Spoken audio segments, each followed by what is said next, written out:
abre la sesión. Señor secretario, sírvase leer el orden del día. Buenas tardes a todos los señores académicos, a los señores invitados especiales. Un saludo especial al coronel Pedro Vega Lozada, director del Centro de Estudios Históricos del Ejército y sus acompañantes, a los invitados especiales de la Universidad Gran Colombia, a los medios de comunicación, a los historiadores y académicos que nos acompañan. Esta sesión tiene una particularidad. Teníamos 3 proyectos en marcha. Uno es la exposición Olaya Herrera. Desafortunadamente, por razones de recursos humanos, no hemos podido levantar las 14 vitrinas, embalar lo que tenemos prestado de la colección Virgilio Barco. Ya ustedes, si quieren, al terminar, pueden observar, está prácticamente sobre las vitrinas todo lo museográfico. Esto implica entonces trasladarla a la próxima sesión. Hay una serie de publicaciones que estaban en curso, que algunas tienen problemas de financiación, pero hay un término perentorio, y es que nosotros suscribimos el 25 de enero un convenio con el Ministerio de Cultura y mañana se vence ese convenio. Si nosotros no teníamos terminado la ejecución con la publicación de las memorias y de los documentos que se presentaron para los encuentros regionales y el nacional que tuvimos en julio, prácticamente tendríamos que devolver todo el dinero. Eso nos exigió que tuviéramos que hacer sobre la marcha, los 3 coordinadores, el padre Fernán como vicepresidente, el doctor Roger Pita como coordinador y yo, que hemos sido los coordinadores de todo el proyecto, escribir, revisar, transcribir, imprimir, y hoy les estamos entregando el texto. El texto prácticamente llegó impreso el viernes, ese viernes se distribuyó, se acaba de distribuir hoy, acaban de instalarse la comisión del Bicentenario. De manera que con esas aclaraciones, hoy vamos a hacer un panel, por eso hemos cambiado. Este panel se llama Panel en torno a la batalla de Boyacá, su plan de manejo y la proyección hacia el Bicentenario del año 2000. Vamos a estudiar las fortalezas, debilidades y vacíos del plan nacional que presentó o diseñó el Ministerio de Cultura, la Dirección de Patrimonio. Los delegados del Bicentenario y otros académicos estuvimos el miércoles pasado. Desafortunadamente coincide esto con una presentación que se hace a la misma hora en la Universidad de los Andes del Plan Especial de Manejo de Patrimonio de la Semana Santa de Popayán. Entonces, el Ministerio muy amablemente nos ha entregado el resumen ejecutivo del plan, que es el que estamos distribuyendo en este momento. La metodología de este panel, que es el centro, es hacer un recorrido sobre qué se va a celebrar, qué es la batalla, que va a estar en la intervención que va a hacer el general Ibáñez como historiador militar, con qué fundamentos documentales históricos, que es la presentación del doctor Armando Martínez, director del Archivo General de la Nación, de un documento que le está circulando a todas las personas que están presentes. Este va a ser como la guía que ustedes,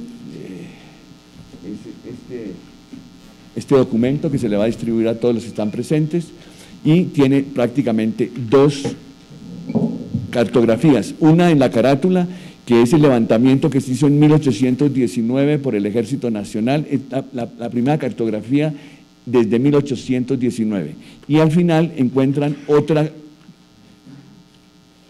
un croquis de Lecuna sobre el campo de batalla de Boyacá. Eso nos permite visualizar la exposición que va a hacer el general. Después de esto, entonces, se va a plantear, lo primero es qué recordar. Esto es un ejercicio, pues, de memoria histórica y social. El plan de manejo y puesta en valor del campo de Boyacá, intervendrán las personas, los académicos que estuvieron presentes el miércoles pasado, que son el académico Javier Guerrero, la académica Victoria Peralta, el académico José Roberto Ibáñez y yo. Tenemos el documento de resumen oficial que nos ha suministrado anoche el Ministerio de Cultura. En la segunda parte del panel es los retos de la celebración del Bicentenario de 2019. ¿Cómo recordar? ¿Con qué recursos humanos, financieros, tecnológicos y comunicaciones? Esto es en el marco del convenio 441, un convenio de asociación de la Academia con el Ministerio de Cultura. Nos acompaña el doctor Rodolfo Galindo, quien es el delegado del Ministerio, es el supervisor técnico financiero del convenio. En el día viernes hicimos una presentación final, estamos haciendo los últimos ajustes y hoy se va a hacer la presentación del informe final. Es decir, hay un documento para el Ministerio, pero el subproducto son 2 tomos de memoria. Uno primero, que es el conjunto de los expositores al Encuentro Nacional de junio, es la memoria con todos los textos de los expositores, y el segundo es como un documento de consulta donde están la legislación que se ha generado y las recomendaciones que han hecho en los 8 encuentros regionales y en el encuentro final. Entonces, señor presidente, esa es más o menos la metodología, completamente distinta a la de las otras sesiones. Allí tendremos entonces una intervención muy corta, porque, como dijo el señor Einstein, escribiendo un prólogo y que lo repetí en Cartagena cuando hice en Barranquilla cuando hice la presentación del 4º tomo de José Agustín Blanco, lo que tengo que decir en el prólogo ya está en el libro, de manera que eso ha sido una recomendación del doctor.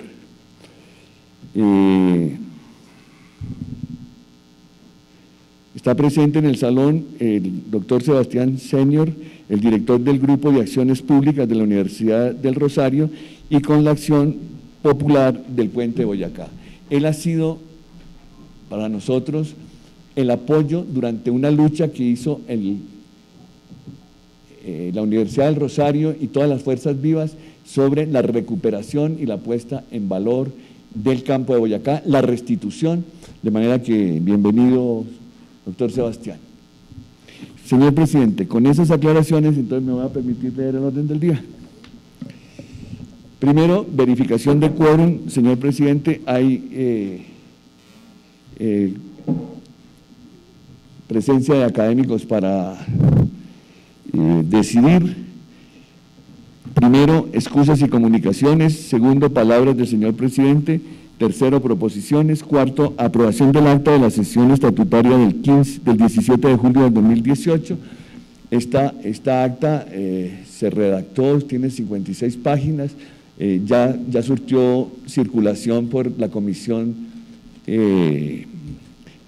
móvil. Como ustedes recuerdan, es un mecanismo que tenemos. La comisión móvil es que los académicos que intervienen revisan sus intervenciones, hacen las aclaraciones, se ajusta y se presenta una versión depurada.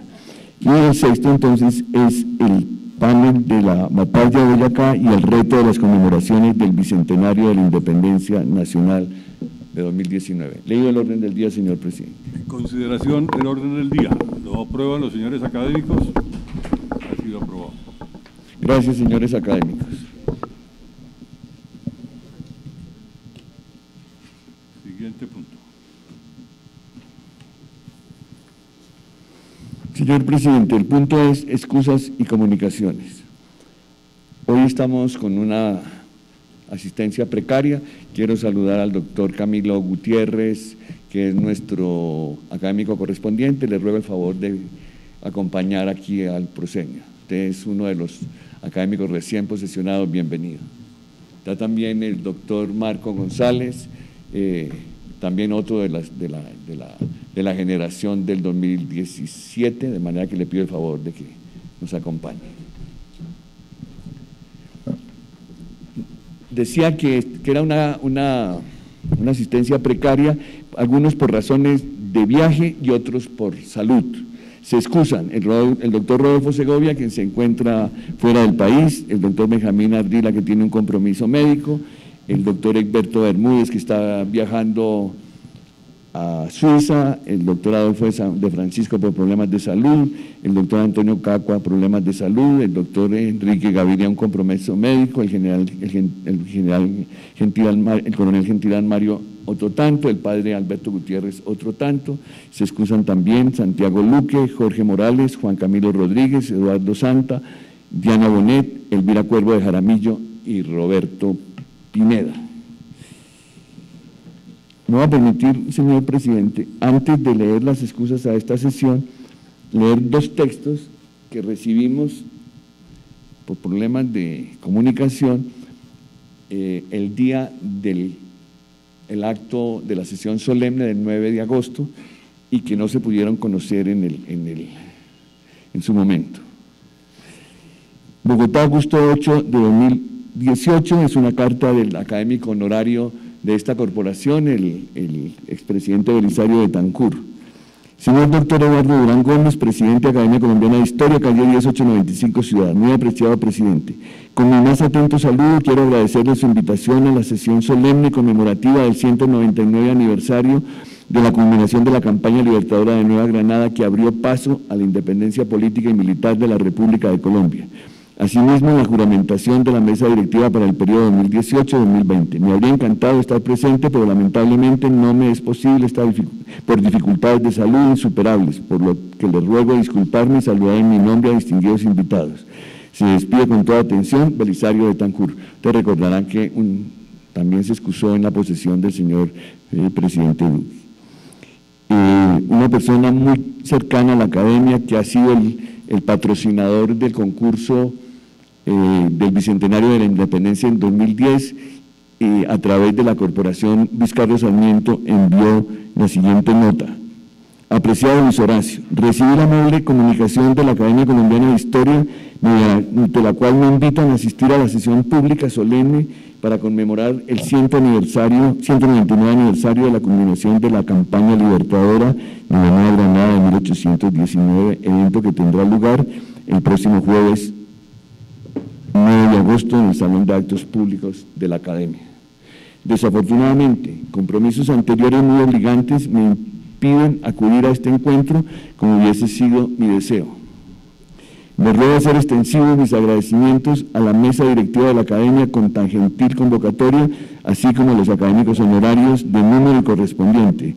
Para todos ustedes, mis mejores deseos por el éxito de tan magno evento. Atentamente, Luis Carlos Sarmiento. Ustedes recordarán que él estuvo presente entregando los premios de ese concurso en el 2010. Entre los invitados se excusa el presidente de la Academia de Jurisprudencia. Apreciado Luis Horacio, salud, abrazo y felicitación. Me excuso de la asistencia a la importante reunión por dificultades laborales. No obsta para que con tu generosidad me reserves la obra conmemorativa que anuncias de presentación en este acto. Cordialmente, Fernando Sarmiento Cifuentes, presidente de Academia Colombiana de Jurisprudencia. Hay otra excusa que es de parte de la doctora Diana Martínez Matiz, de la Dirección de Patrimonio, y precisamente indica que tiene dificultades para llegar porque hay una maestría en Patrimonio Cultural Mueble de la Universidad de los Andes que invita a la charla TEMP de los bienes culturales de la Semana Santa de Popayán, un caso de protección integral del patrimonio. Esta es Diana Martínez del grupo de bienes culturales, que era la persona que iba a hacer la presentación hoy del PEN por parte del Ministerio de Cultura. Desafortunadamente a la señora ministra se le envió sobre el humo una comunicación, una invitación, y pensaba que iba a ser el viceministro. Me escribió una notica personal anoche diciéndole que está viajando a Santa Marta, pero que espera un encuentro próximo. Por último, una nota de nuestro común amigo, el doctor Jorge Núñez Sánchez, presidente de la Academia Nacional de la Historia del Ecuador, quien estuvo acá precisamente en la última sesión de las jornadas, en un panel con Inés Quintero y con Marco Palacios del Colegio en México, Inés Quintero, presidente de la Academia Nacional de Historia de Venezuela. Yo les envié esta invitación a todos ellos, a todos los que participaron. Estamos haciendo una transmisión en este momento en YouTube, academiahistoria.com, y recibí esta nota del doctor Jorge Núñez. Estimado señor secretario, agradezco la participación de esta importante noticia. Felicito a la ilustre Academia Colombiana de Historia en la persona de su ilustre director por tan importante reunión, a la vez que me excuso de asistir por los imperativos de la distancia. Empero, me permito solicitar, si esto fuera posible, el envío de los 2 magníficos tomos publicados en homenaje al bicentenario de la independencia colombiana. Recibe un atento y cordial saludo de su amigo y colega gran colombiano Jorge Núñez Sánchez, presidente Academia Nacional de Historia del Ecuador. Este ya está considerado, nosotros tenemos unos recursos todavía y por DLH haremos el envío correspondiente. Entonces, señor presidente, estas son las excusas y las comunicaciones que tenemos para el día de hoy. Tendríamos sus palabras y a continuación tenemos la ratificación, la aprobación del acta de la sesión del 17 de julio, que ya se corrigió, se envió la última versión en el día de hoy a la comisión móvil. Y por último, el panel. No voy a hablar más, haré un poco de monitoreo en el panel. Es todo, señor presidente. Bueno, entonces pasamos al punto de la aprobación del acta que fue enviada por correo a todos los académicos. Entonces, en consideración el acta. Tiene la palabra la académica Adelaida Zurriz.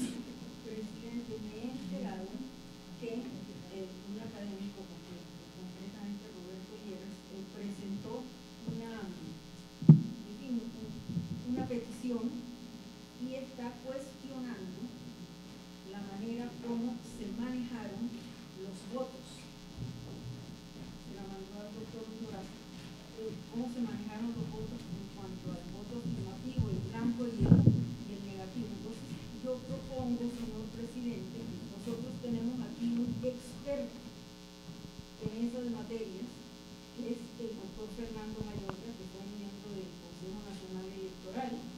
Sabe mucho de eso, que se le podía hacer alguna consulta, él revisara pues, el derecho de petición que solicita. Micrófono. Sí. Académica Adelaida Zurriz, al respecto debo informarle lo siguiente. En primer lugar, el doctor Roberto Lleras no asistió a la sesión. Él hace una consideración pues como destinatario del acta, en el sentido en que no estaba de acuerdo con la manera como se contabilizaron los votos por los candidatos. Pero es una apreciación de él porque fue un mecanismo que se puso a consideración de los asistentes y los asistentes lo aprobaron.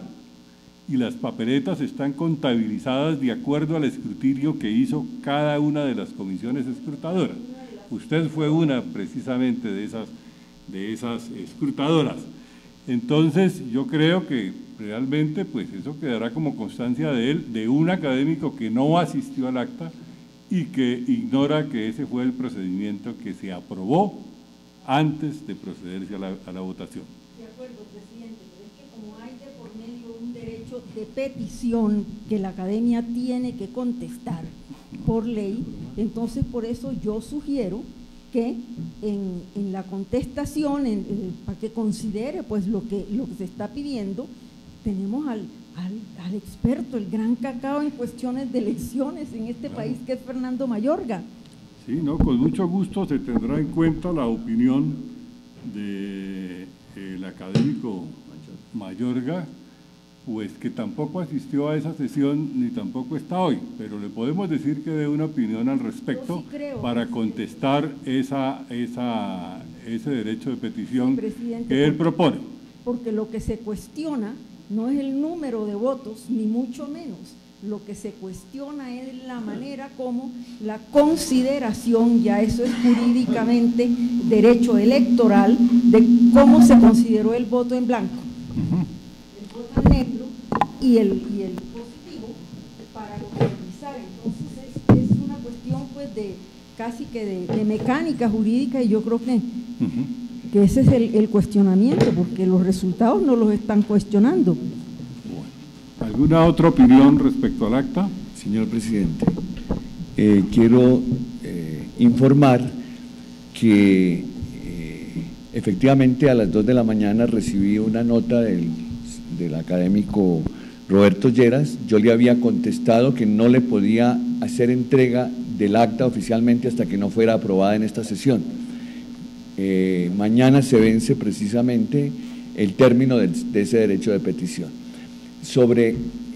Hay una exégesis sobre el contenido del mío, y él sencillamente plantea de que él no está de acuerdo con esto y que revocará, pero en ningún momento, señor presidente, considero que debe aplazarse esta votación. Sí, señor secretario, perdón, moción de orden. Sí, efectivamente esta citación, tal como la plantea la académica Adelaida Zurdiz, para efectos de contestar ese derecho de petición, se tendrá en cuenta la opinión que se le solicite al académico Mayorga. Entonces, en consideración a que no existe ninguna otra solicitud del uso de la palabra, ¿lo aprueban los señores académicos? Queda aprobado. Sí, ya quedó aprobado. Queda aprobado entonces el acta, señores académicos. Les agradezco muchísimo a los académicos de la comisión móvil que tuvieron el juicio de leerse los 56 folios de esta acta. Señor presidente. Continuamos con el orden del día.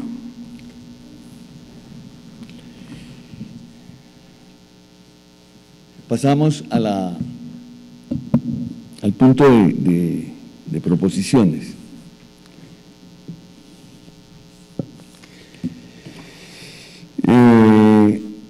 Una proposición de duelo que está en la mesa y dice así: la Academia Colombiana de Historia expresa sus condolencias al académico de número Pablo Fernando Pérez Riaño y a su señora madre y a sus hermanos por el fallecimiento de su padre acaecido en Bogotá la segunda semana del mes de agosto. Por secretaría se enviará esta nota se enviará esta proposición en nota de estilo. ¿Sí la aprueba? ¿Aprueba los señores académicos la proposición para el académico de número Pablo Fernando Pérez Riaño? Gracias, señores académicos. Una segunda proposición, esta sí, de felicitación. Dice: la Academia Colombiana de Historia expresa sus felicitaciones por el merecido reconocimiento a su carrera como historiador e investigador social, al académico Álvaro Tirado Mejía, al ser distinguido por Conciencias como investigador emérito y postulado para este honor por la Academia Colombiana de Historia.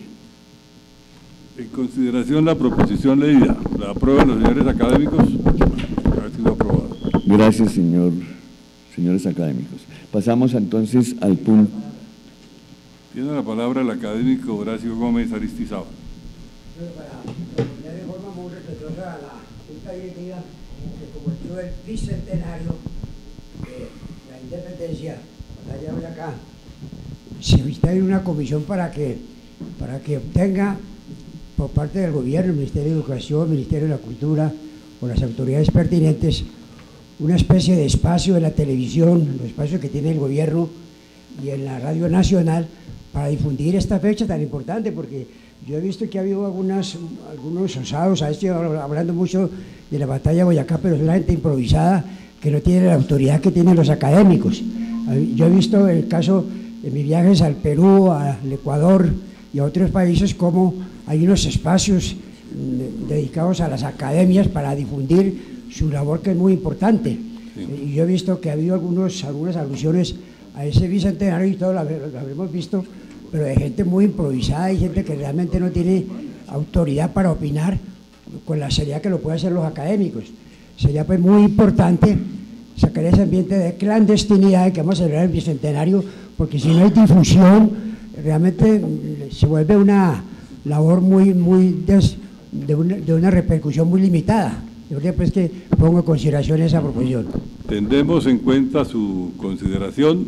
Para tal efecto, la Academia designó una comisión para que se encargue de los asuntos relacionados con la conmemoración del Bicentenario y le daremos traslado a esa comisión para que la estudie debidamente. Pasamos al punto del panel, señor presidente. Quiero interrogar a las personas que han llegado de últimas si tienen el documento, el libro del doctor Armando Martínez Garnica, La batalla de Boyacá, en sus testimonios documentales. Este será la base para poder visualizar la exposición que va a hacer a continuación el general Roberto Ibáñez. Este es un obsequio que le hace la Academia a los presentes en el día de hoy.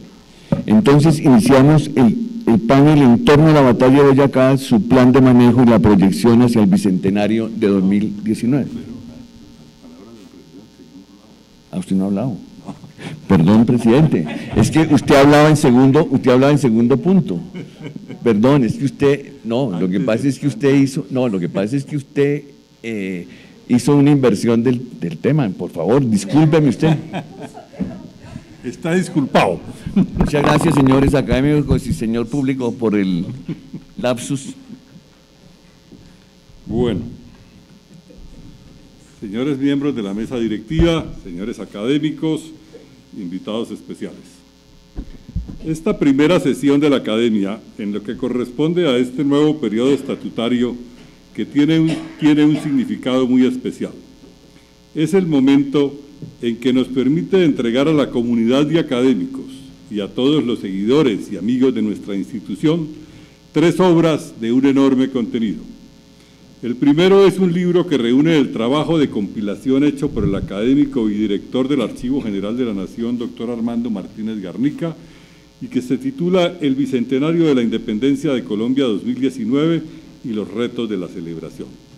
Estos documentos de diversos autores constituyen un elemento muy valioso que contribuye a entender todo el episodio cimero que selló nuestra independencia y que ofrecemos como instrumento de consulta para todos los investigadores que quieran aproximarse al análisis y conceptualización de este importante acontecimiento.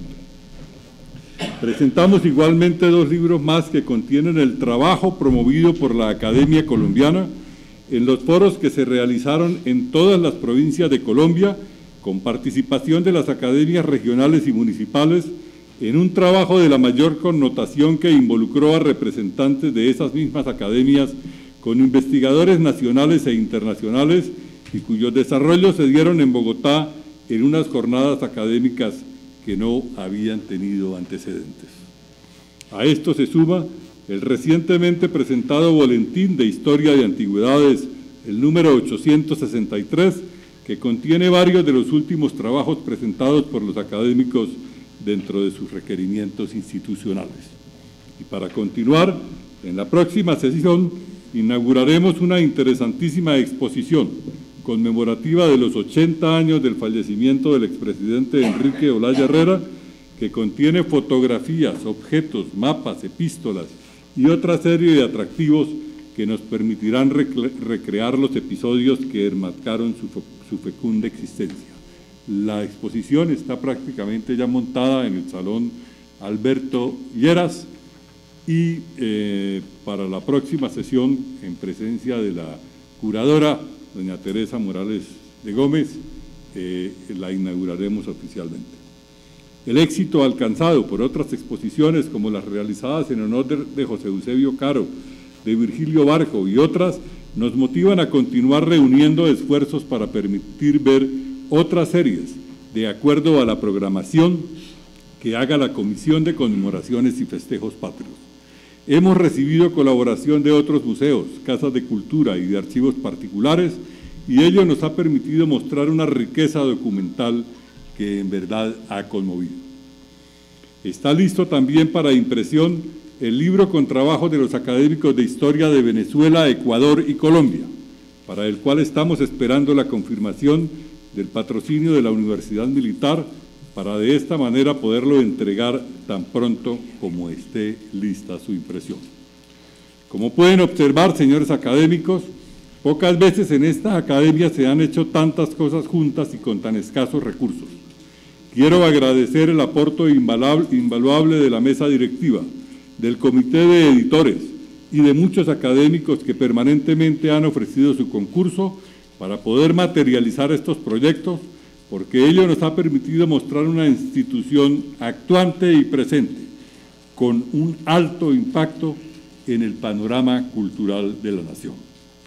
Nos esperan intensas jornadas que tienen que ver con la conmemoración del Bicentenario de la Independencia Nacional, para el cual acabamos de instalar la comisión creada para tal efecto.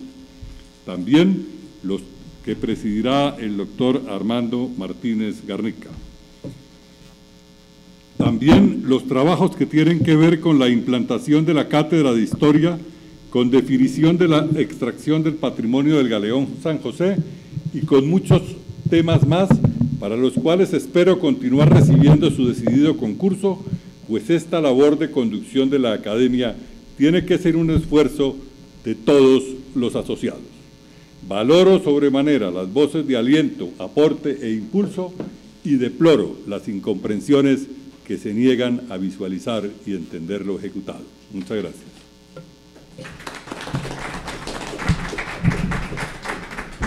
Muchas gracias, señor presidente. Le renuevo mis disculpas por la omisión. Continuamos con el orden del día.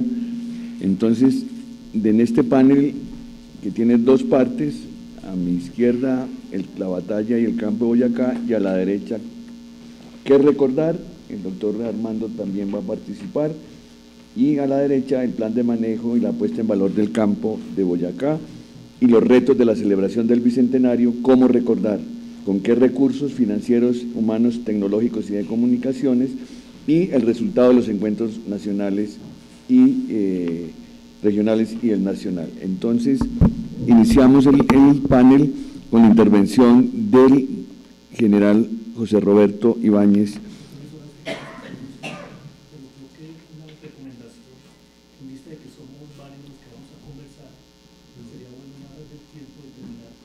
Sí, él va a hacer la exposición y por eso él comienza, porque tiene restricciones de tiempo. Entonces, iniciamos con el general Roberto Ibáñez. Muchas gracias, señor presidente. Un saludo especial para usted, para toda la Junta Directiva y para todos los ilustres asistentes a este panel. Especialmente saludo al señor coronel delegado del Comando del Ejército y a los señores oficiales y suboficiales del Ejército Nacional, porque justamente la trascendencia de esta fecha descansa sobre los hombros del Ejército Libertador, que hoy tiene su continuidad en el Ejército Nacional de la República. El Ejército Libertador, o sobre los hombros del Ejército Libertador, nació el Estado colombiano, más o menos en las condiciones políticas en que hoy se encuentra, porque realmente las variaciones de la democracia de entonces a las de hoy, cuando ha habido, lógicamente, sin embargo, el Estado conserva en su estructura las bases fundamentales que se constituyeron en ese momento a partir del triunfo de Boyacá y cuando desaparece la autoridad española. A mí realmente no me satisface mucho hablar de una batalla en concreto, porque las batallas son el resultado final de una campaña y están determinadas por la concepción, por el planeamiento, por la organización, por la estrategia, por la táctica y la política que justamente determinaron la campaña. Yo empiezo por relacionar un poco, nosotros los militares tenemos tres categorías de estrategia: la gran estrategia, que es la política; la estrategia militar, que está íntimamente ligada a la estrategia política, o mejor es dependiente de la estrategia política, o sea, de la política. Eso lo dijo Clausewitz, ¿no? Recuerden, la guerra es la continuación de la política por otros medios. Y la táctica está plenamente subordinada a la estrategia. La estrategia es la gran concepción de una campaña, de una guerra incluso. La estrategia militar, cómo se van a manejar los recursos militares, especialmente los ejércitos. La táctica obedece al mando y conducción de la propia batalla, es decir, es completamente ejecutiva la táctica, pero ambas, estrategia, táctica y política, son subordinadas una de otra y obviamente son interdependientes. Por eso, para hablar de la batalla de Boyacá, yo me voy a referir a hechos puntuales de la campaña, porque realmente sobre eso hay discusiones, ya ha habido aquí hasta propuestas que no son muy acordes con la realidad. ¿Cuándo Bolívar concibió la campaña mentalmente? ¿Cuándo? Cuando, derrotado en Venezuela en 1818, se regresa en Caracas, frente a Caracas, se regresa a Angostura, y allí la primera acción que toma es enviar al general Francisco de Paula Santander a Casanare para que reúna, unifique bajo una unidad militar regular las distintas organizaciones que independientemente y de manera aislada combatían contra los españoles, y a duras penas se ponían de acuerdo en eso. Y Santander efectivamente llega aquí, y a los 2 o 3 meses ya tiene organizada una división de cerca de 2.000 hombres, que para la época pues obviamente era un ejército de consideración. Hablemos hoy de 200, 300.000 hombres. Hay que ver que la Nueva Granada en esa época tenía apenas 2 millones de habitantes escasos, de tal manera que la proporción de los ejércitos guardaba relación también con la cantidad de habitantes que tuvieran los países. Y la verdad es que esa concepción obedeció a una racionalización que hizo Bolívar de la guerra. Bolívar estaba peleando contra un ejército muy fuerte, habían más de 12, 15.000 hombres en Venezuela al mando de Morillo, el soldado más experimentado quizá del ejército español, héroe en Bailén y otras batallas contra Napoleón, un hombre supremamente fogueado y muy buen conductor de tropas. Y allí Bolívar ve que es imposible, con un ejército que casi que lo triplica, ir a mandarse nuevamente sobre Caracas, que es al fin y al cabo, uno lo entiende, es su tierra natal y es donde tiene puesto su objetivo fundamental de libertad. Ahí se da cuenta de que la Nueva Granada puede constituirse en objetivo, y especialmente Santa Fe de Bogotá, que es la capital del virreinato, va a ser su objetivo con una serie de ventajas tremendas. Primero, la Nueva Granada es una tierra mucho más rica en esa época que Venezuela. En Venezuela el espíritu de la guerra-muerte había arruinado el país. La ganadería, la agricultura, sobre todo la agricultura, estaban en condiciones críticas. En cambio, la Nueva Granada tenía recursos ganaderos también, tenía recursos agrícolas, tenía recursos sobre todo mineros, el oro en esa época, que iban a ser un muy importante sustento para las futuras operaciones. Bolívar, cuando concibe su acción sobre la Nueva Granada, lo está haciendo con un análisis político-militar muy sopesado y muy conveniente. Ese es el primer aspecto. ¿Cuándo empieza la campaña y dónde? Recordemos que en las intenciones que tuvo Bolívar de tomar a Venezuela, lo hizo por el oriente, a partir de Angostura, Calabozo, etcétera, y ahora lo va a hacer en occidente, porque lógicamente aquí va a tener mejores perspectivas estratégicas. Pero hay un problemita complicado, y es que cuando dos ejércitos están enfrentados uno con el otro, es muy difícil que se desprendan, porque Si uno trata de retroceder, el otro lo va a seguir, de tal suerte que el principal objetivo sí que va a tener inmediato Bolívar es el desprendimiento estratégico de las fuerzas de Morillo. ¿Y cómo va a ser ese desprendimiento? Pues valiéndose de un fenómeno climatérico como es el clima. En esa época, en la época de lluvias, los llanos se inundaban, los ejércitos tenían que dispersarse en pequeñas fracciones en los distintos atos para supervivir. Pero Bolívar concibe mantener la unidad, incluso en esas condiciones climatéricas tan adversas, mantener la unidad del ejército y progresar hacia Occidente. Y efectivamente a partir de abril se inician las operaciones. Y la última acción que hay en Venezuela es, por cierto, una acción heroica extraordinaria, ¿no? Cuando en las queseras del medio Páez pasa al otro lado del río Arauca y derrota más de 800 jinetes de la caballería española, y solo porque la caballería se refugió en los Morichales y donde estaba la infantería realista pudo salvarse, de tal suerte que ese fue un acto inicial que inspiró a Bolívar a avanzar, lo motivó, y empieza Bolívar a avanzar y concibe, como lo narra Oleri, el plan de acción sobre la Nueva Granada en la pequeña aldea, o no aldea, porque eso era un rancherío de los 70, sentado sobre las cabezas de un ganado que habían sacrificado ante los españoles. Y allí concibe la operación. Ya se ha unido con Páez, falta unirse con Santander aquí en Tame, y con Páez, allá en esa aldea concibe la operación de la Nueva Granada. ¿Cómo? Por un método estratégico que se llama líneas exteriores, que es una especie, concibiéndolo como una especie de tenaza, y ordena que Páez avance por Cúcuta con sus fuerzas, mientras él avanza por Casanare hacia Chita, la Salina, Chita y Suatá.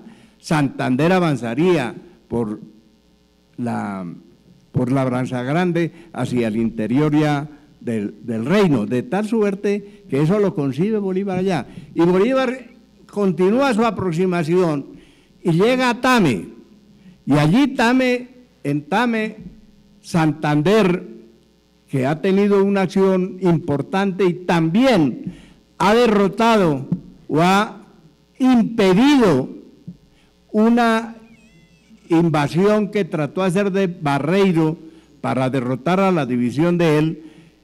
Él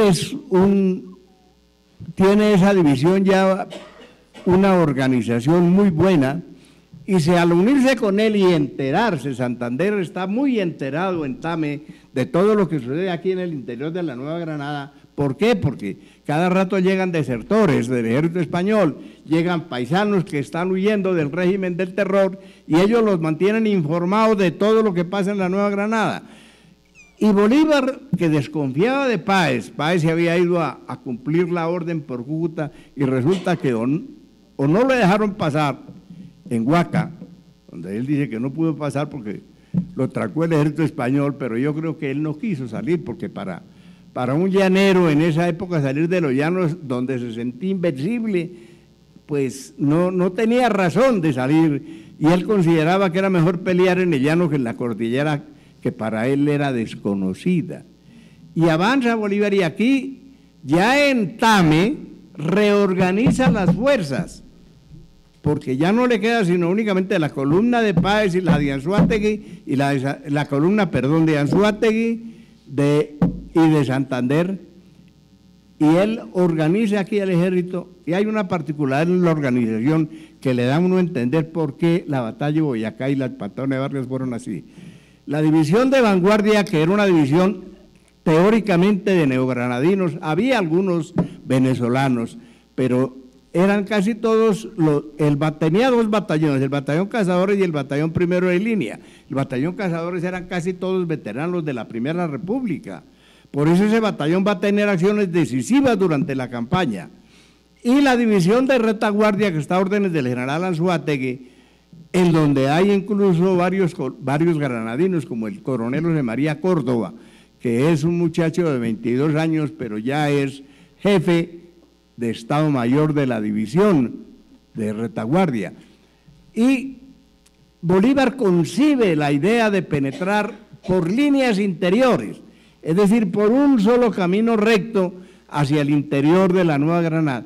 Y allí tiene que dirimir entre tres posibles rutas de aproximación. La primera, que era la más viable, la más lógica, la menos pesada, que era la de la Salina a Chita-Suatá. La segunda era la más dura por las condiciones topográficas y de clima, que era la línea de Paya a salir a Pisba y a Socha. Y la tercera, que era la de Labranza Grande, que le daba la posibilidad de salir o a Sogamoso o a Tunja o directamente a Bogotá. Entonces, Bolívar, ahí está una primera concepción de Bolívar, lo primero que piensa es obtener la sorpresa, es decir, aparecer aquí en la Nueva Granada sin que los realistas se den cuenta. Y efectivamente, él hace la aproximación, se le presenta el primer obstáculo militar, que es en Paya, porque hay que decir también que Barreiro, después de la derrota que le propició Santander en su intento de penetración a lo llano, no estaba durmiendo, no, estaba quieto. Él tenía sus ojos puestos sobre la cordillera, en donde tenía en esos puntos de entrada a la Nueva Granada, de acceso, tenía él puestos de observación fuertes. En Chita y la Salina habían más de 400 hombres, en Paya no habían sino 100, en Labranza Grande habían 300, y en el Valle de Tensa estaba también otro batallón, que también eran unos 400 hombres, de tal manera que la situación no era fácil. Sin embargo, a Bolívar se le presenta una circunstancia que es determinante. En Paya, en la aproximación que hace a llegar a acceder al páramo de Pisba, Bolívar, o mejor el Ejército Libertador, se encuentra con un comandante español que, para fortuna, a pesar de que era muy bueno y había sido un gran comandante, en esta oportunidad se cuidó más de retroceder que de mirar, de observar y de garantizarse su ruta de escape hacia la Labranza Grande. Y por eso él, cuando sucedió el combate Paya, que fue un combate donde no hubo más de 10, 12 muertos, sin embargo, con ese combate, él no alcanzó a captar la entrada de todo el Ejército Libertador, porque él apenas el Ejército Libertador venía desplegado en profundidad, es decir, la vanguardia venía 1 o 2 jornadas adelante de la retaguardia, y lo mismo las unidades de retaguardia también venían distanciadas. Él no alcanzó a ver sino únicamente algunas tropas del batallón Cazadores, que fueron las que lo atacaron, y como él se procuró más en evadir el contacto directo y la batalla, y en observar qué tenía al frente, realmente no le informó a Barreiro que venía todo el Ejército Libertador, sino le informó apenas que había sido atacado por una fuerte guerrilla patriota. Y él siguió en Tunja. Y este es un mérito de toda la campaña, porque ustedes pueden pensar, mire, Barreiro en Tunja tiene, o mejor dicho, tiene conocimiento de la llegada del Ejército Libertador al otro lado del páramo, a este lado, mejor dicho, a la población de Socha, 8 días después de que cruzaron las primeras unidades, el batallón Cazadores. ¿Qué hubiera pasado si Barreiro se da cuenta, por el informe de su subalterno, que Bolívar hacía presencia ahí, o que todo el Ejército Libertador estaba ahí? Seguramente el Ejército Libertador no había podido pasar. Pero bueno, esta fue una circunstancia favorable, y Bolívar así obtuvo otra sorpresa estratégica: aparecer al interior prácticamente de la Nueva Granada, en la población de Socha, en la provincia de Tuna, y Barreiro le dio 8 días para que recuperara. Bolívar estableció allá un hospital, porque el paso del páramo de Pilva fue desastroso. La división de vanguardia no tanto porque eran granadinos, sobre todo el batallón Cazadores, que sabían cómo era la cosa de este lado de la cordillera y el frío y todo lo del páramo, pero los llaneros no. Entonces el ejército empezó el sufrimiento del ejército en el paso del páramo de Pilva fue tremendo, y haber contado con esos 8 días fue realmente una bendición, porque le permitió a Bolívar recuperar el ejército, y así avanza sobre Gámeza y se encuentra ahí sí con Barreiro, que solo hasta el día 9 de junio supo la llegada de todo el ejército libertador. Inmediatamente avanzó sobre Sogamoso y viene la batalla de Gámeza. Pero aquí hay cosas que son psicológicas, pero que son determinantes, fundamentales en el resultado de las acciones. Mire, Barreiro le escribe en la noche del 10 de julio, Barreiro le escribe una carta a mano donde le da cuenta de que él no tiene un ejército al frente, sino un poco de pordioseros que al otro día le van a dar cuentas y seguramente los va a derrotar muy fácilmente. Pero viene la acción de Gámeza al día siguiente, en donde el ejército libertador se enfrenta, no estaba completo, pero el ejército realista tampoco. Se enfrentan y allí el ejército realista permite el avance de las fuerzas patriotas que van impulsadas y luego tienen que retroceder las fuerzas patriotas, tienen que retroceder. Y el batallón Cazadores de la Nueva Granada se forma en cuadro y evita que en ese contraataque las fuerzas realistas copen al ejército libertador.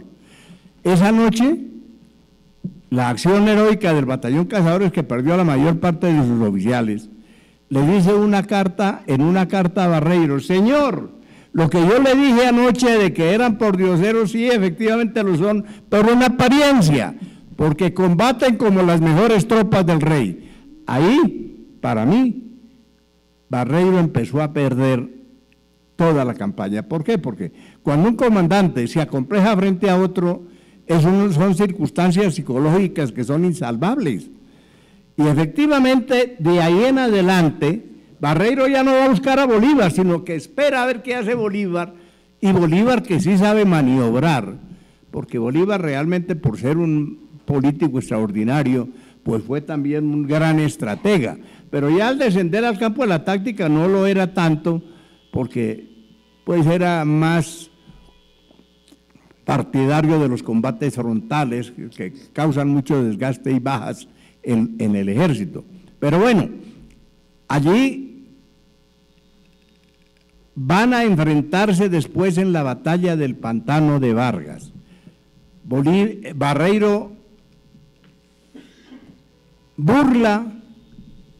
es burlado por Bolívar.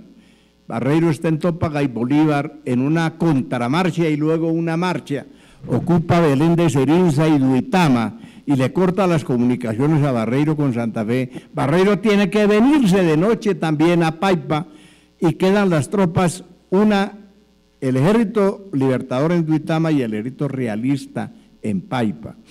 Y viene la batalla del Pantano de Vargas, que realmente, tácticamente mirándolo uno de manera juiciosa, fue un error, porque Bolívar pensaba una de dos: o burlar al ejército realista y tomar el camino que va por el Pantano de Vargas y toca a Tuna, o ocupar las alturas del Salitre que dominan a Paipa.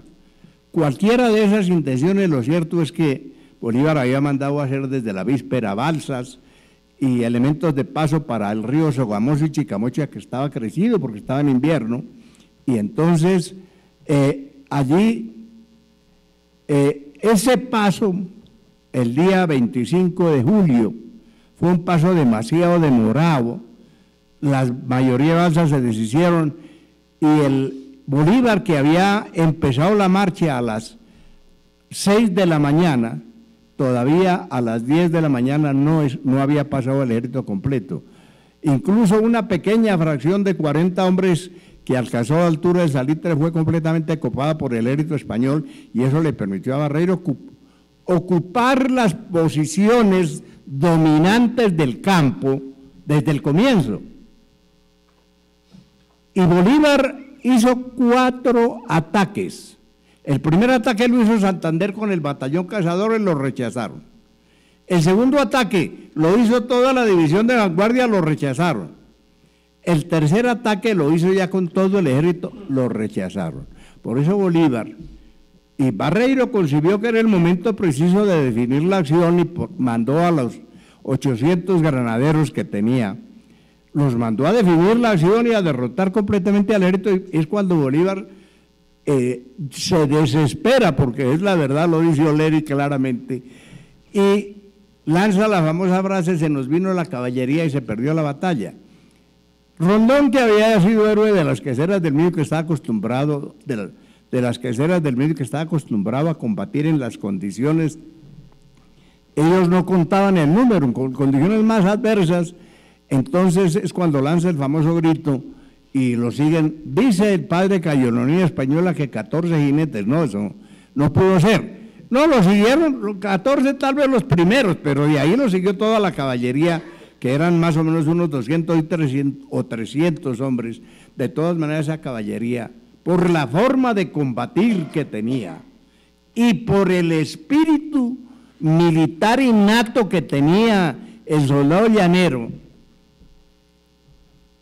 desbarataron la caballería realista, la desorganizaron, y la caballería realista tuvo que huir casi que en desbandada a las alturas del Salitre, y eso reanimó a la infantería patriota, que volvió a trepar los cerros, y Barreiro abandonó el campo de combate. Pero esta fue una batalla, una de las más cruentas de la guerra de independencia. Pelearon desde las 11 de la mañana hasta las 6 de la tarde, que oscureció y que el agua no les permitió seguir, una lluvia no les permitió seguir peleando, y entonces ellos se retiraron.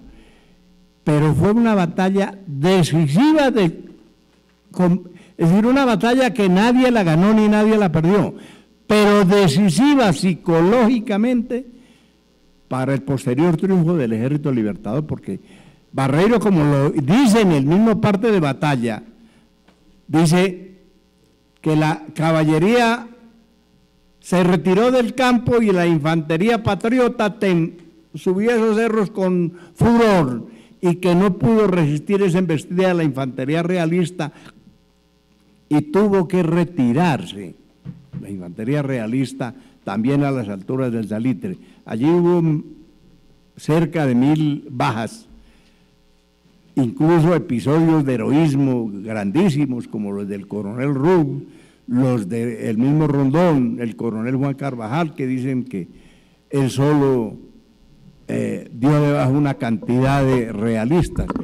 El asunto es que después de esa batalla sí que Barreiro se da cuenta que no puede ganar. Se dio cuenta que no puede ganar. Y entonces ahí sí que va a pasar completamente a tomar una actitud completamente pasiva y defensiva. Por eso Bolívar, después de que ocupa Paipa, y Barreiro sale en despedida, no lo espera prácticamente, y sale hacia las alturas de Loma Bonita. Bolívar aprovecha la noche para, en absoluto silencio, desprenderse del ejército realista, tomar el camino de Toca y ocupar Tunja. Esa ocupación de Tunja fue fundamental. Primero, capturaron 600 fusiles de los parques del ejército realista. Afortunadamente para los realistas, por la mañana había salido el comandante Loño, el comandante del tercero de Numancia, había salido a incorporarse a las tropas de Barreiro y no cayó en manos.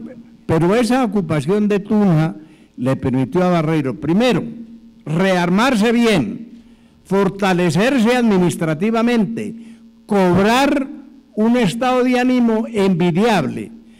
Y Barreiro, cuando se dio cuenta, tuvo que ocupar la población de Motavita, una aldea de 13, 12 casas y rancheríos de paja, que ni siquiera los habitantes lo esperaban porque se salieron de ahí corriendo. Y entonces no tenía víveres, de tal manera que la víspera del 7 de agosto, Bolívar en Tunja, y Barreiro, al referirme a Bolívar es su ejército, y al referirme a Barreiro es el ejército realista, en Motavita tiene lugar una serie de operaciones, llamemos hoy de inteligencia, una de las cuales le da a conocer a Bolívar que el ejército realista va a iniciar la marcha al día siguiente, que no, porque el cuento del espía es que el espía le dijo a Barreiro, le dijo, mire, Bolívar va a permanecer 15 días en Túnez esperando a la caballería del coronel Juan Nepomuceno Moreno. Y se le soltó a Barreiro delante de todo decir, bueno, que Bolívar siga en Tunja, que yo mañana me voy para Santa Fe.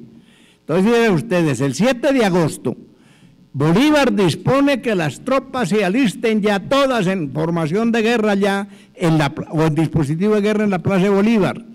Y él sube en la madrugada al Cerro de San Lázaro, donde se domina todo el camino que va de Motavita hacia Samacá, y ve efectivamente con su catalejo desfilar todo el ejército realista, y cuando se da cuenta que no toma el camino a Chiquinquirá, sino hacia el puente de Boyacá, donde se juntan el camino de Tunja y de Boyacá, él ordena, y así lo dice textualmente, dígale, le ordena al coronel Manrique, vaya, ordénenles a los generales Santander y Anzuategui que inicien la marcha, listos para combatir en cualquier momento. De tal manera que los ejércitos van casi que paralelos hacia el mismo sitio, pero qué diferencia psicológica notable. El ejército patriota va con estado de ánimo buscando a los realistas para derrotarlos. No quiere sino combatir, no más. El ejército realista no piensa en combatir, no cree que va a combatir.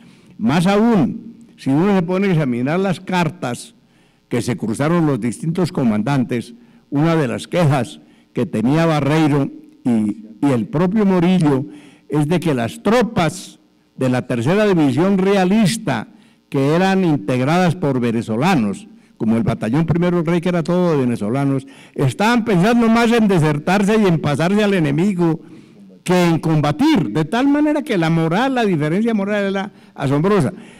Por eso venían como tan distanciadas las tropas que venían escalonadas del ejército realista, y cuando llegan al puente de Boyacá, al filo del mediodía, igualmente avanza una descubierta del ejército patriota de 40 hombres, y tal sería la confianza del comandante Jiménez, que mandaba la división de vanguardia realista, que ellos estaban rancheando, es decir, almorzando, que cree que se trata de una guerrilla enemiga que viene a hostigarles el almuerzo y ordena que un grupo de granaderos los persiga. ¿Cuál no sería su sorpresa? Y repito, aquí hay que distinguir dos cosas, que primero venían separadas la división de vanguardia realista de la división de retaguardia aproximadamente unos 2 kilómetros, de tal manera que el comandante realista, al darse cuenta de un momento a otro que le aparece esa información de guerra a la división de vanguardia con sus 2 batallones, prácticamente tuvo el tiempo como para, dejó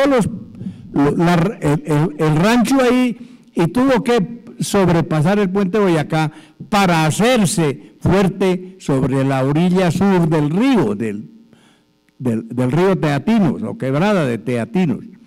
Y ahí inmediatamente, claro, Barreiro al oír los disparos de la vanguardia apresuró la marcha, pero la división de retaguardia inmediatamente se interpuso entre las 2 unidades realistas, de tal manera que los realistas quedaron desde el comienzo del combate separados, la vanguardia atrás adelante en el puente y la retaguardia atrás. Eso le permitió a Bolívar consolidar una especie de bloqueo y efectivamente esa fue una sorpresa con todas las consideraciones del caso, aun cuando fue un combate de encuentro, ¿no? Porque la sorpresa no necesariamente es emboscada, ¿no? Es sorpresa en el sentido de que aparece donde menos se piensa. Y Barreiro ordenó el avance, y aquí hay unas cosas que a mí por lo menos, yo a veces me aterro, o no me aterro, sino que me causa curiosidad el hecho de que a pesar de que hoy conocemos todos los documentos del ejército realista y todos los documentos del ejército patriota, sin embargo, a pesar de eso, no les creemos. Y todo el mundo sigue narrando la batalla de Boyacá tal y cual como la narró el padre Cayo Leonidas Peñuela. No, la realidad es que la batalla de Boyacá fue sorpresiva, primero. Segundo, que el ejército español quedó partido.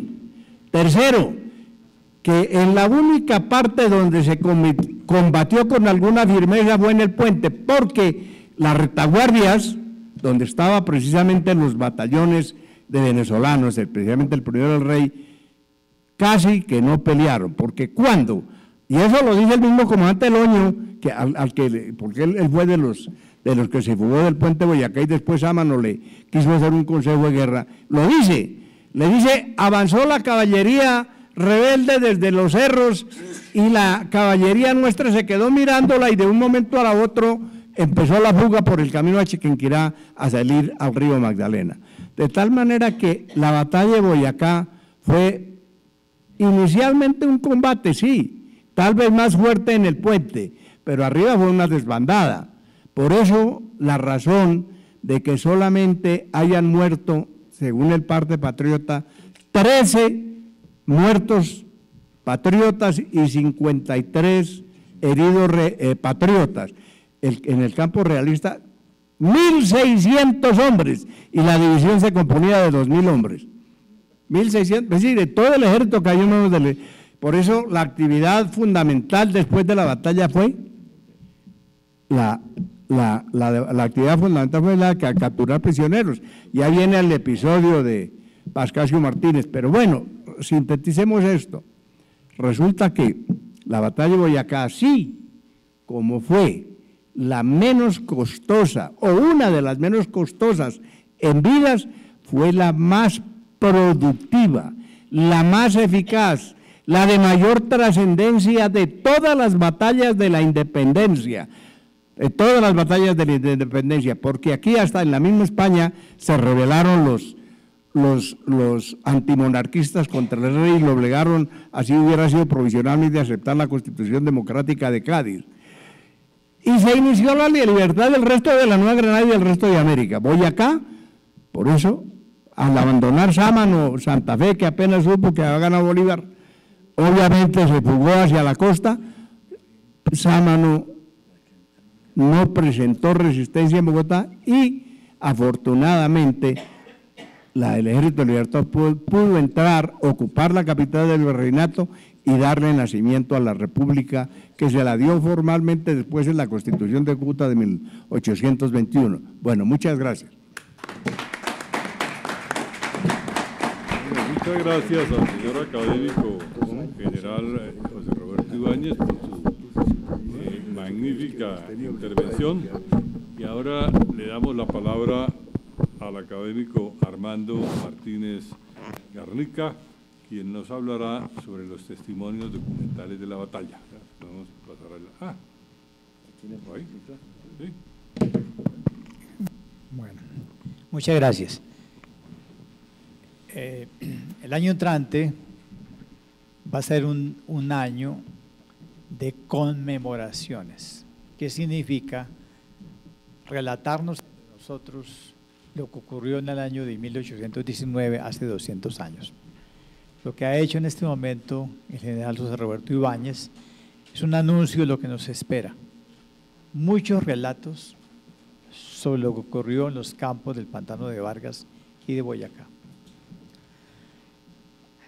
Y muy bueno que salgan muchos relatos y muy bueno que se confronten, porque probablemente los militares contarán lo que ocurrió en el campo de batalla mejor que lo que hizo un sacerdote hace muchos años. Pero además de eso, de esa conmemoración, de ese recordar en común, el año entrante los historiadores estarán obligados a seguir contando las consecuencias de esta batalla. Y la historia se hace con las mejores fuentes disponibles. Con esa idea, en este libro que tiene en sus manos, he recogido los 16 testimonios de personas que estuvieron efectivamente en el campo. No solamente los dos partes militares del general Anzoátegui, perdón, el general Sublet, sino los libros copiadores de las órdenes de la edición de vanguardia y el diario militar de la división del teniente coronel Sebastián Díaz, jefe del Estado Mayor de la Tercera División del Ejército Expedicionario de Tierra Firme. Pero además de estos relatos de campaña, se han recogido testimonios de personas que estuvieron ahí, muchos totalmente desconocidos, como el del presbítero Andrés María Gallo, y en este balance aparecen algunos que nunca se habían visto, como el de Joaquín García Jove, como el del general Thomas Chávez J. Ray Montgomery. ¿Cuál es el objeto de tener las mejores fuentes disponibles de una batalla? Es ofrecer fuentes para que se hagan muchos relatos, para que se hagan muchas representaciones sobre lo que ocurrió, para dominar mejor lo que ocurrió el 7 de agosto de 1819 y para poder introducir el debate sobre las consecuencias políticas más importantes. 132 días después de esta batalla, se firma en el Congreso de Angostura la ley fundamental de la República de Colombia. La huida de Sámano y de todos los oidores son los hechos políticos que dieron inicio a un proceso que ya completa 2 siglos. El proyecto de crear una república nueva que se llamó y se sigue llamando Colombia, tal como lo había propuesto tempranamente Francisco de Miranda y luego como lo heredó Simón Bolívar y tal como los convenció a los congresistas de Venezuela reunidos en Angostura. El proyecto de crear una república llamada Colombia es un proyecto de venezolanos, gestionada por venezolanos durante la década de 1810 y aprobada por un Congreso de Venezuela. Los granadinos fueron invitados al proyecto y los quiteños y guayaquileños fueron forzados a entrar al proyecto. Ese proyecto, como ustedes saben, no duró sino una década, pero es una década formidable porque lo que se hizo durante esa década de 1820 fue tan exitosa que la heredaron 3 repúblicas por el resto del siglo. Muchas personas piensan que la década de 1820 fue fallida para el proceso de construcción de una nación, de régimen republicano y división tripartita del poder. Pero yo pienso que fue al contrario, fue tan rica esa experiencia de esa década que 3 naciones heredaron ese legado y lo desarrollaron durante el resto del siglo sin crear realmente nada nuevo. Lo que hace la Nueva Granada, el Ecuador y Venezuela al resto del siglo es exactamente lo mismo que ya había hecho Colombia. Por lo tanto, el legado fue un legado feliz, reproducido y pagado porque todas las deudas de Colombia las van a tener que pagar durante el resto del siglo las tres naciones que nacieron. El objeto de una conmemoración bicentenaria que se pondrá en escena el año entrante es que toda la nación recuerde qué sentido tuvo la idea de crear una nación llamada Colombia y cómo la batalla de Boyacá fue el hito fundamental que permitió realizar un proyecto que Miranda no fue capaz de hacer después de su fallida expresión a las costas de Venezuela, que no pudieron hacer los venezolanos refugiados en Cartagena desde 1812, que no fue capaz Bolívar de hacerlo en la década de 1810. La batalla de Boyacá fue importante, como lo ha mostrado el general Ibáñez, por el impacto político que tuvo. Sin esa batalla no habría existido probablemente la República de Colombia y no hubieran sido incorporados a la fuerza todas las provincias de la Nueva Granada, todas las provincias del sur de Colombia y buena parte de las provincias de Venezuela. Parece que todo empezó de una estrategia militar resuelta, como ha mostrado el general, en la aldea de los 70. Y fue muy importante para ese proyecto lo que se había salvado de Cachirí en febrero de 1816 en el Casanare. Este es entonces una colección de fuentes, de las mejores fuentes disponibles, de 16 personas que tuvieron que ver con la batalla, y es el punto de arranque para las nuevas representaciones hechas desde la ciencia histórica, con la crítica de fuentes, que es el método de la ciencia, y es el mejor momento de empezar a leerlas con juicio para tener el gran debate historiográfico del año entrante. Muchas gracias. Muchas gracias al académico Armando Martínez Garnica. Y ahora le damos la palabra. Aquí. Vamos a hacer un pequeño cambio en el recorrido para que puedan, por problemas de tiempo, puedan intervenir los del lado derecho, que son los que se van a ocupar de los retos de la celebración del Bicentenario 2018. ¿Cómo recordar? ¿Con qué recursos humanos, financieros, tecnológicos y comunicacionales? Esta es entonces como la síntesis del informe final de los 8 encuentros regionales y del proyecto enmarcado dentro del convenio 0441 entre el Ministerio de Cultura y la Academia Colombiana de Historia, y tenemos al doctor Rodolfo Galindo, quien es el supervisor, el padre Fernán, Roger, y al final, para rematar, entonces hablamos Javier Guerrero y yo sobre el plan de manejo. Algunos, ustedes ya tienen el texto resumen. Entonces damos la palabra a Roger. Entonces tiene la palabra el académico Roger Pita. Sí. Bueno, un poco… Está bien, se oye, sí. Bueno, digamos, el ejercicio que hicimos con estos 8 encuentros regionales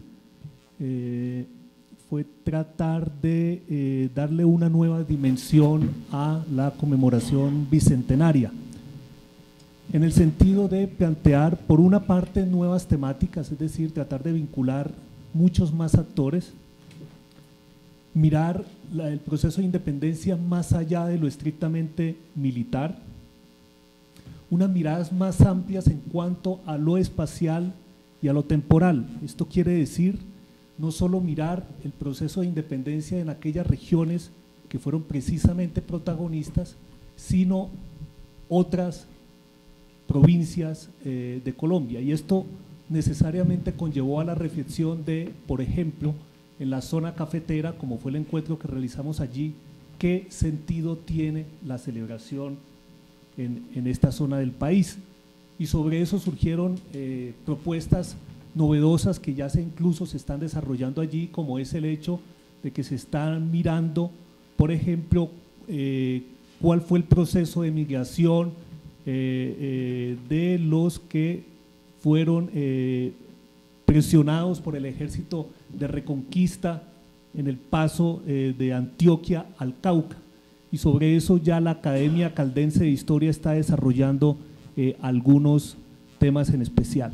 Lo otro es lo temporal, es decir, siendo la batalla de Boyacá, como se ha dicho aquí en reiteradas ocasiones, la batalla de mayor impacto político, y quizás a sabiendas de que después de esta celebración del 2019, seguramente ninguna tendrá la misma pompa que esta batalla, conviene entonces articular un poco la batalla de Boyacá con los hechos posteriores que también fueron fundamentales para el proceso de formación de la República, como por ejemplo la Constitución de 1821, como por ejemplo la liberación de la provincia de Santa Marta en el 20, la liberación de la provincia de Cartagena, de la plaza de Cartagena en 1821 y la liberación de Pasto en 1822. Es decir, articular la celebración de la campaña, la conmemoración de la batalla de Boyacá de cara al proceso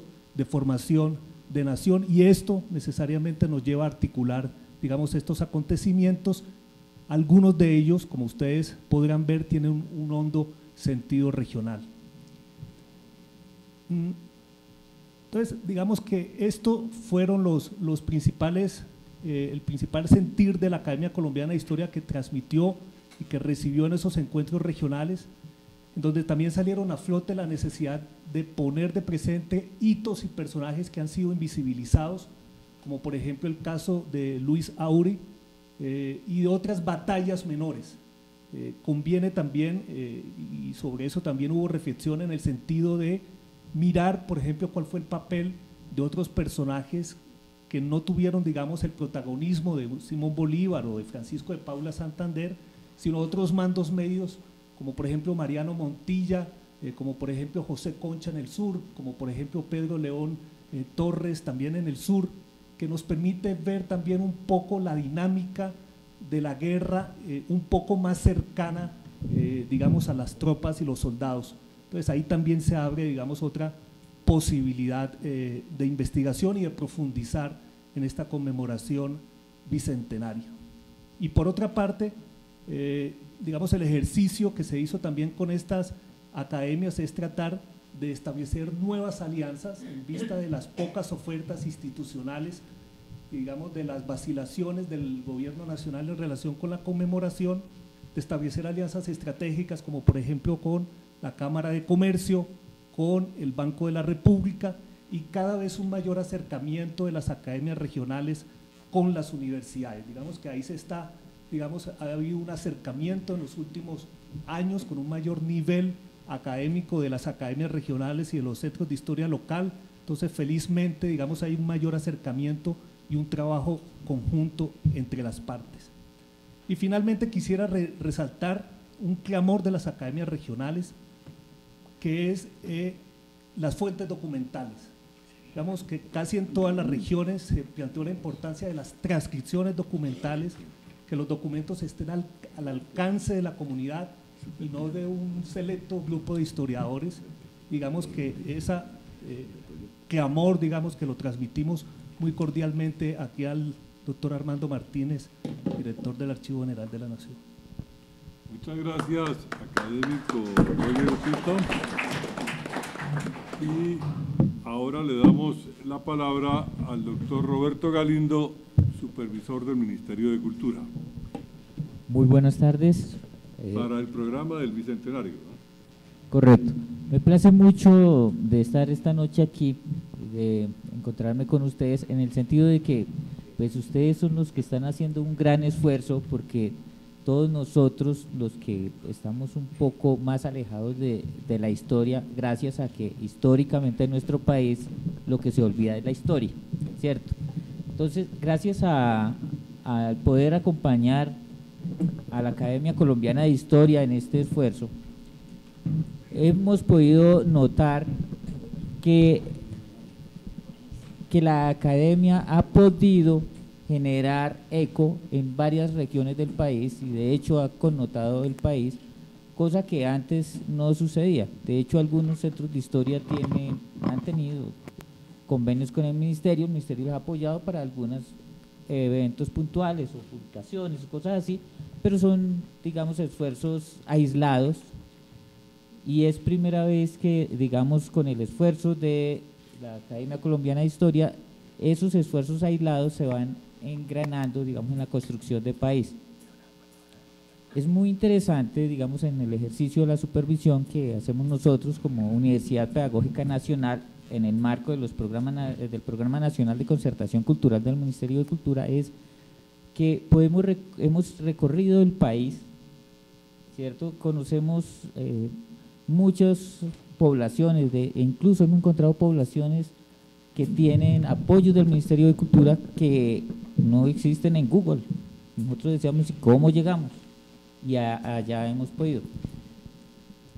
Situaciones similares está haciendo la Academia Colombiana de Historia en el sentido de que está reconociendo todos esos esfuerzos y que de hecho fue maratónica esta jornada que salió con 3 publicaciones, donde para el Ministerio de Cultura estamos esperando solamente una, de hecho, ¿cierto? De donde se habían propuesto unas jornadas regionales y salieron fue unos eventos regionales con unas connotaciones en prensa y en otros medios importantísimos, ¿cierto? Donde hubo un encuentro aquí nacional y de hecho me disculpo porque yo quería estar, pero me quedé aislado en San José del Guaviare en esa semana porque no tuvimos vuelos y el río Ariari se llevó la bancada, entonces no había paso vehicular y entonces fue terrible, pero estando allá se escuchaba lo que hacían por acá. Antes no se escuchaba ese tipo de historias.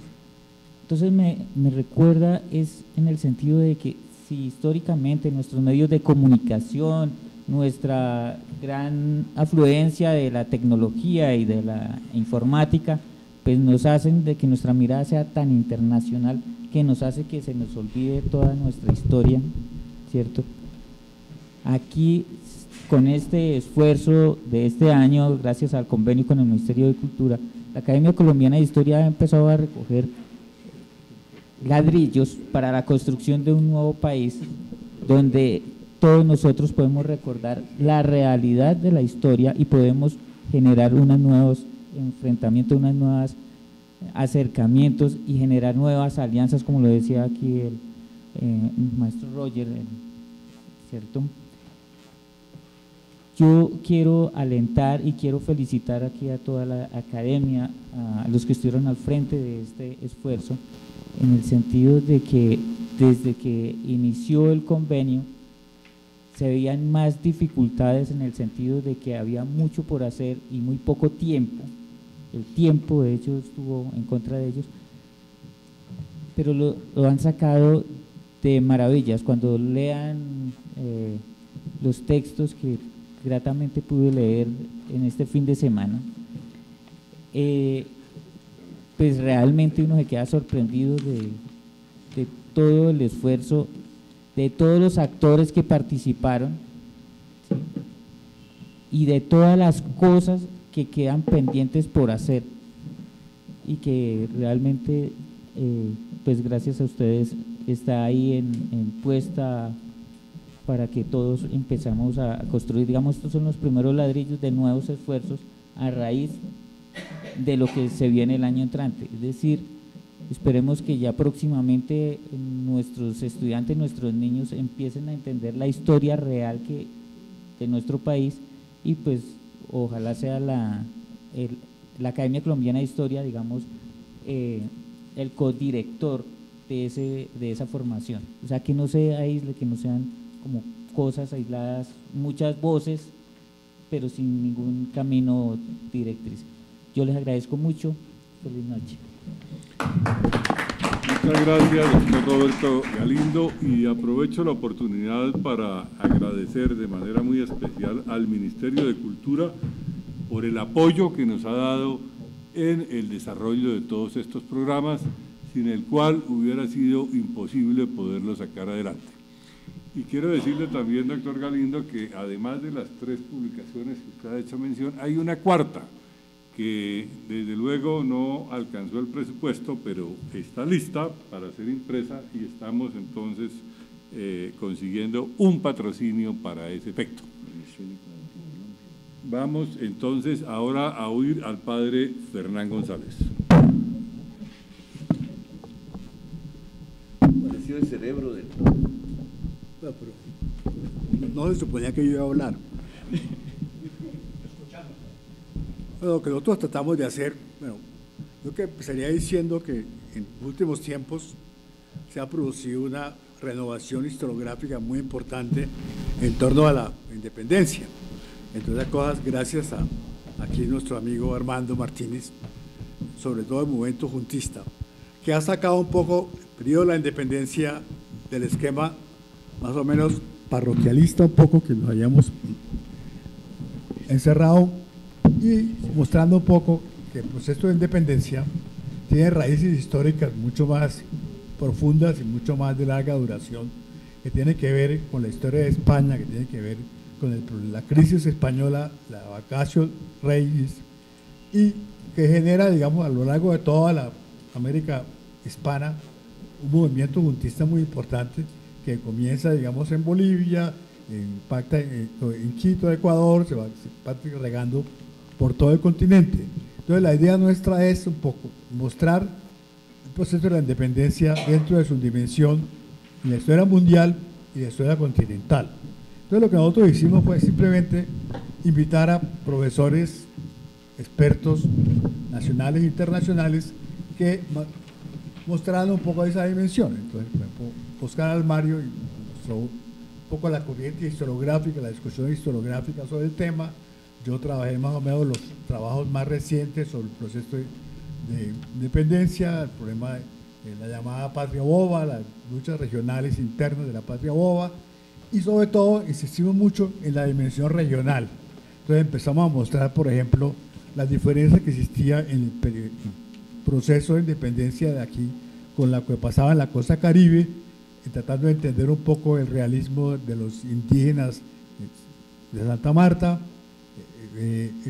después el Valle del Cauca, el movimiento confederal, ciudades confederadas del Valle del Cauca, los problemas de Popayán y en relación con Quito y Pasto, y empezamos a mostrar también en ese contexto cómo se fue fortaleciendo, cómo se fue construyendo un ejército en Casanare, para luego desembocar ya en el triunfo de Boyacá y luego su proyección internacional, que fue tratado bastante a fondo, digamos, con exposiciones de altísimo nivel, el doctor Núñez, el caso de Ecuador, con la doctora Inés Quintero, en Venezuela, que mostró un poco la dimensión de Bolívar, digamos, como líder hispanoamericano, un poco la discusión sobre si Bolívar era el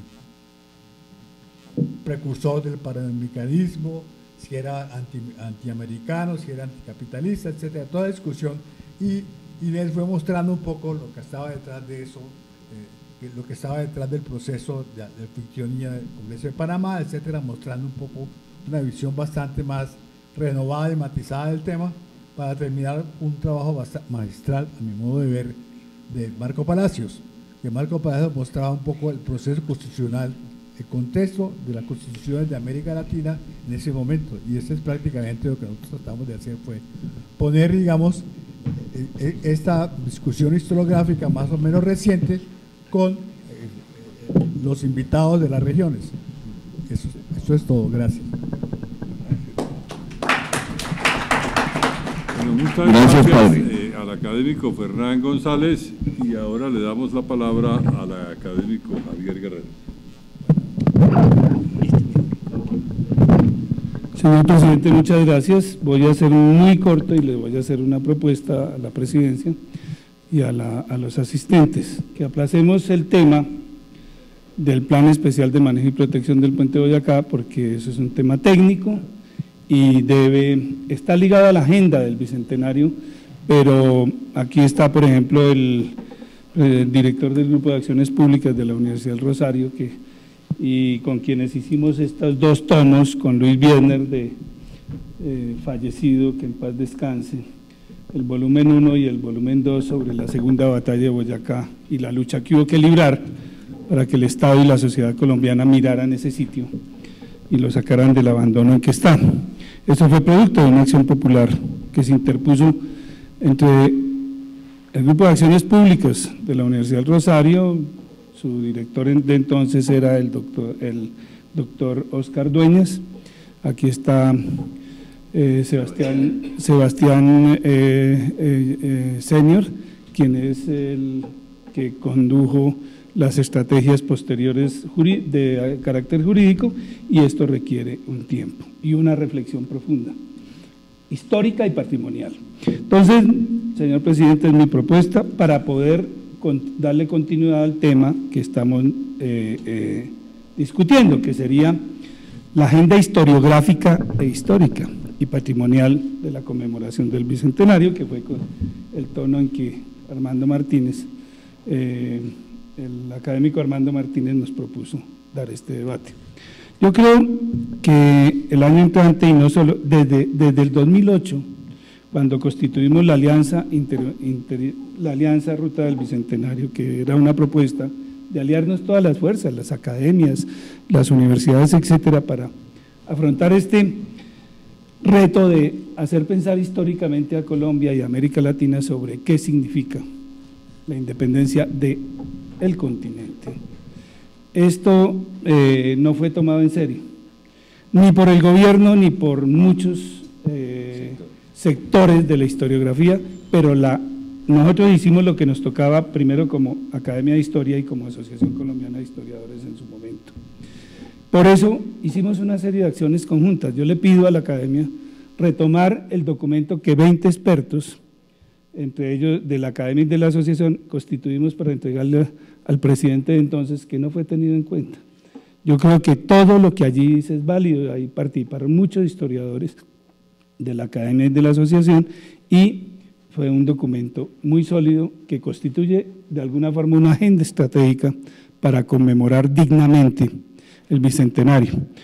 Y es que tenemos que cambiarle el tono a las conmemoraciones del Bicentenario, creo yo, y es una propuesta historiográfica. No solo en la importancia de la batalla de Boyacá, mañana abrimos en Tunja una exposición que se llama 77 días de gloria, la historia de una epopeya latinoamericana. Eso no es una serie de batallas que podemos contar y recontar de muchas formas, pero hay hechos nuevos. Nuestro equipo, haciendo el PEN con este equipo de historiadores y con el Ministerio de Cultura, tenemos hallazgos importantes. Por ejemplo, cómo las batallas militares de esa época se dieron en medio de la pequeña glaciación o pequeña edad de hielo, y precisamente en los 10 años de mayor lluvia. El 19 es uno de los picos, y por eso está todo el país inundado, por donde atraviesen los ejércitos, y es una estrategia que usó muy bien el ejército patriota, yo no digo de Bolívar porque es un ejército múltiple y muchas guerrillas, y eso hay que volverlo a estudiar y recontextualizar. Yo creo que, y resignificar también. Yo creo que también no hemos visto en clave internacional esta reflexión, mientras las décadas de los 40-50 reflexionaron en el mundo sobre las revoluciones atlánticas, en conexión con la crisis de las monarquías y de los imperios. Nosotros seguimos pensando en clave nacional nuestras revoluciones. Tamaño error estratégico para los historiadores, porque estamos viviendo el desgarramiento entre monarquismo y república en todo el planeta. Y cuando se da, después de Waterloo, lo que tenemos es un gran desprestigio de la república, y lo que hace la revolución latinoamericana es reaprestigiar, recuperar la república como proyecto moderno, y eso no se hace en clave local ni en clave nacional. Ese es un proyecto continental que arrancó, pero claro, a veces nuestras referencias antinorteamericanas, lo digo por mi generación y muchos de mis amigos, no nos deja ver una revolución continental que inició antes de la Revolución Francesa con la Revolución Norteamericana. Conectar eso con las revoluciones europeas y el efecto espejo sobre América Latina, de Haití para acá, de la revolución haitiana hacia acá, es un trabajo historiográfico monumental que es resignificar la historia continentalmente de estas revoluciones latinoamericanas que son el resurgimiento de la modernidad derrotada en los emblemas napoleónicos.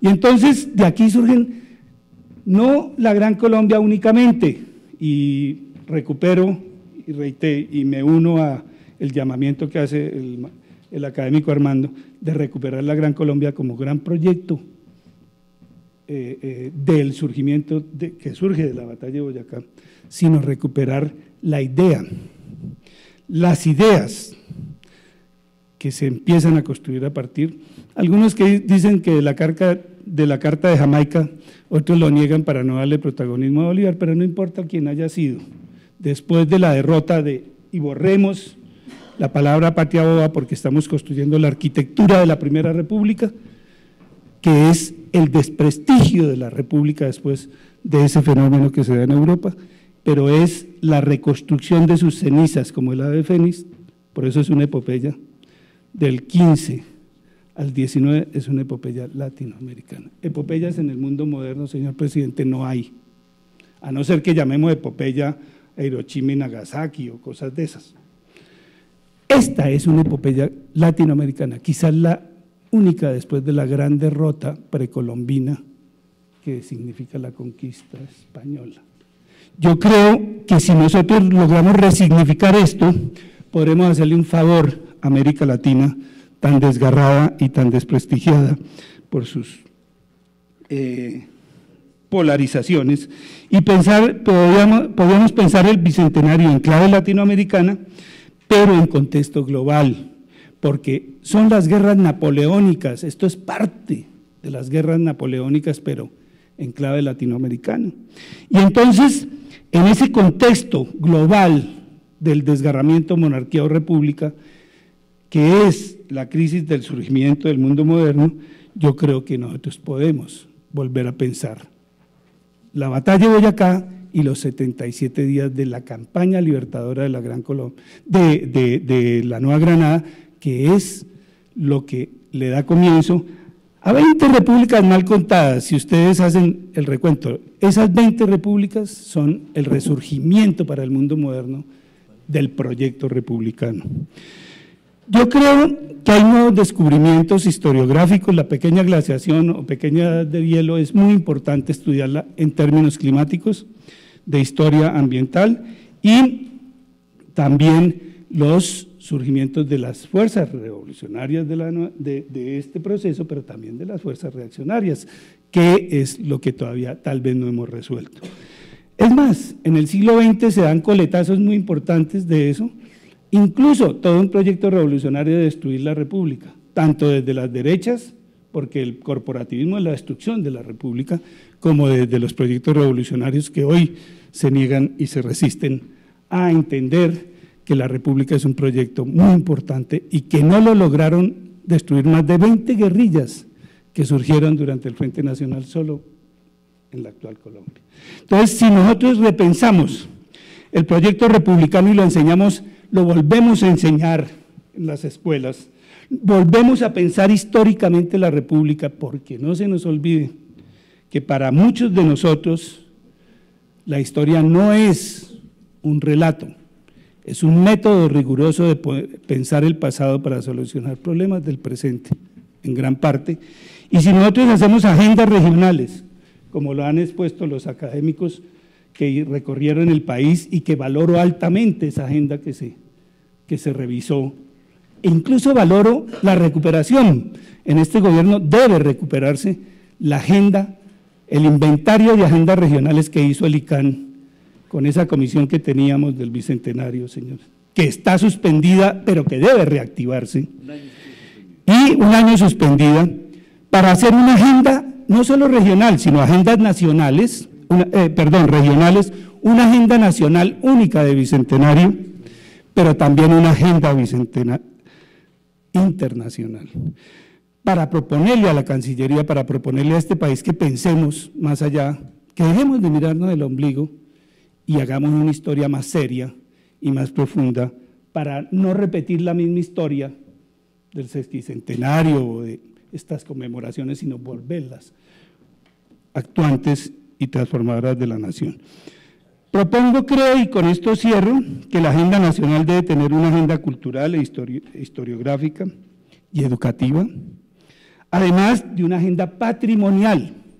Esto del Puente Boyacá es vergonzoso, por eso pido que esto se debata en profundidad en la academia.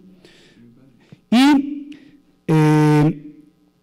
pensemos la República en clave de paz, de unidad y de transformación del conflicto colombiano. Muchas gracias. Gracias al senador Guerrero por su intervención. Damos por concluido. El tiempo se acabó, los parqueaderos lo cierran. Ustedes tienen el documento resumen.